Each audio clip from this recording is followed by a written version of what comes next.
Fe ddoth y ffasiwn o beintio Cofiwch Dryweryn neu Cofiad Dryweryn ar bontydd a walid ledled Cymru, beinties un yn unan. Gyda gwni, dim ond un sydd wedi para ar un a bwyslan rhystir, a mae e nawr bron yn gofeb genedlaethol. Os chi'n mynd i wledydd arall yn Ewrop fel Sbaen, Ffrainc a'r Eidal, fi'n credu bod yna draddodiad lot mwy cryf yn yr gwledydd yna o'r fath yma o gelf gwleidyddol cyhoeddus, a hwn yw un o'r enghreifftiau sydd gyda ni o hynna. Mae rhaid i mi cyfadde, fi wnaeth y Slogan gyda fy mhrwys bach i a potyn o baint Dulux ynddo, a'r noson dywyll yn ôl yn y 60au cynnar. Ac dwi'n falch iawn bod y peth wedi mynd yn eicon genedlaethol. Dwi'n browd iawn o'n ngwaith i. O gyflwyno'r syniad greiddiol yn y 50au i'r boddi y 1965, mae'r gair Tryweryn wedi bod yn un ffrwydrol. Gorfodwyd i drigolion pentre Capel Celyn i adael eu cartrefi i godi'r meirw hyd yn oed, cyn dinistio'r adeiladau a boddi'r cwm i ddarparu dŵr i ddinas Lerpwl. Dau air sydd wedi serlio ar gof y genedl ydy Cofiwch Dryweryn ynde. Mae hyn yn arddocad wrth gwrs, be ddigwyddodd o fan hyn oedd y deffroad cenedlaethol dyn ni wedi gael ar ôl hynny. A'r unig dro i Gymru ddeffro ers dyddiau Glyndŵr oedd dyddiau Tryweryn. I drwch pobl Cymru, roedd y frwydr ddim yn golygu cymaint â hynny pan feddyliwn ni bod 3/4 y boblogaeth a nededdwyren a'r gogledd-wyren. Ond ar ôl dweud hynny, pan o'ch chi'n egluro i bobl beth oedd wedi digwydd, o bobl wedi rhyfeddu bod dinas mewn gwlad arall yn gallu camu mewn a mynd â darn o'ch gwlad chi. Ond mae rai John Davies yn ei plith nhw'n tymlo taw dyfodol ansicr oedd yn wynebu Capel Celyn ta beth. Dwi yn teimlo pe bai y cwm heb i foddi, mae'r un tynged fydde wedi dioddau a chymod tebyg yng Nghymru sef di bablogi enbyd ysgolion, capeli, llythyrdy, siopau yn cau, ac mae'n bosib oherwydd yr boddwyd Tryweryn fe gadwyd yn y co fel rhyw fath o ddolen gydiol gyda'r gorffennol fel symbol.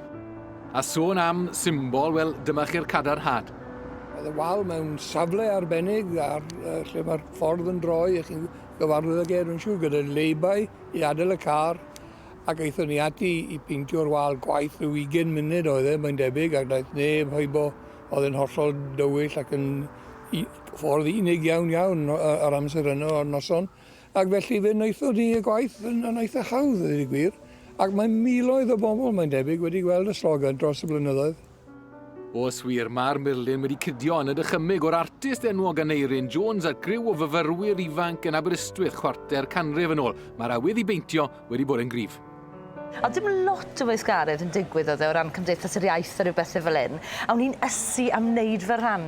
A na gyd fi'n gyfod, oedd hi'n rhywbeth fel diddgoldewi neu rhywbeth, oedd hi? Oedd hi'n diddgoldewi. A fi'n cofio o'n i wedi bod yn siarad gwbl o wythnosau cyn i, a un o'n ffrindiau ni wedi meddwl fod y graffiti Cofiwch Dryweryn yn disgwyl bach yn flynedig, a wnaethon ni benderfynu bod eisiau rhyw ffreshnad lan arno fe, a fel ti'n gweud, mynd ar ddiddgoldewi 4 ohono ni mewn car Ford Escort. Ond mae rhaid i fi gyfadde, o'n i ddim yn peinto, oedd dim brwsh dy fi oedd yn drifo'r getaway car.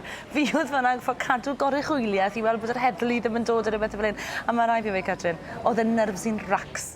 Mae'n amlwg bod rai wedi bod wrthi gyda'i brwsys nhw, achos Cofiwch Dryweryn peintiais i, o'n i'n camdreiglo, mae'n debyg, ac ddari rhywun arall peinto dros dy fe, a cywiro y treiglad yma a sgwennu yn y gornel, "Sorry miss."